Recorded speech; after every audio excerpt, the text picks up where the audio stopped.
Labelle were an American progressive funk band. They were formed in the 60s from vocal groups with successive names of the Bluebells, two words, the Bluebells, one word, Patti LaBelle and the Bluebells, obviously several words. In 1971, they changed their look, their musical style, and their name to Labelle. And under that name, they released 6 albums during that existence, which lasted until 1976. At which point they split up. They've had several reunions and part reunions since, with a slightly longer stint from 2005 to 2009, which produced one more album. Hi, my name's Dan. So this is the first time that I've listened to this album, I think. But fairly obviously, I think most people will know the first track on the album, which is Lady Marmalade, or Lady Marmalade, however you pronounce it.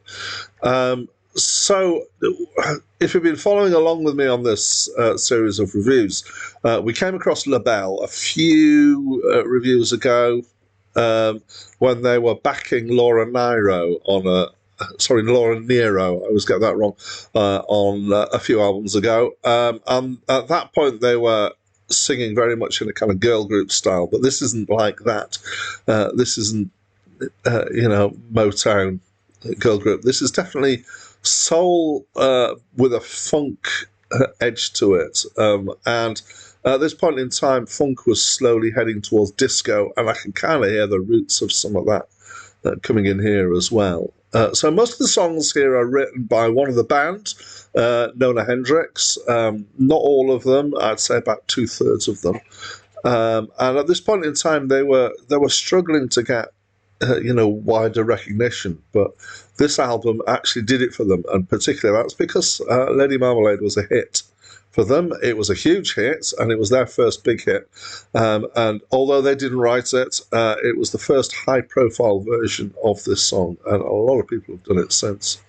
What else was going to say? Yeah, so most of the songs are kind of in this funk soul area. Some of them are more straight soul songs, which means they've got less of a beat and more of a kind of a broader feel to them.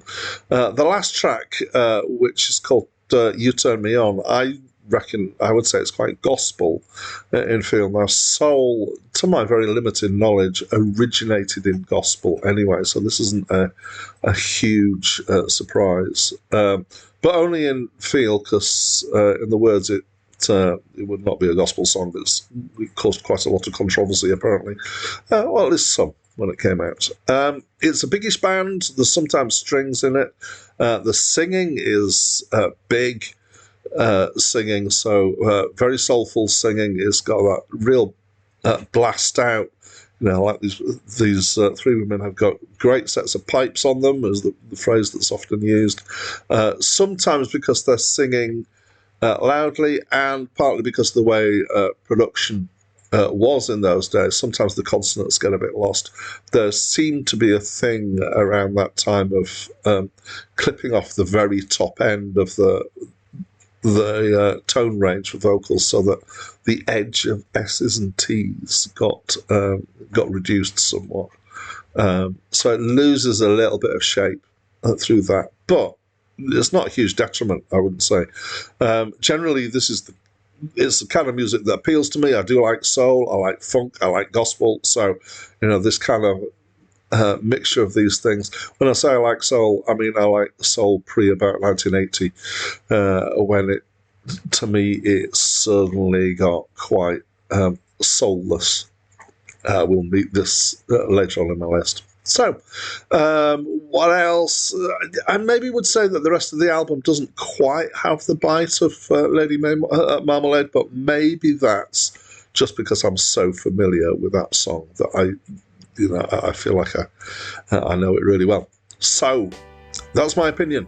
As always, I'd like to invite you to give me yours.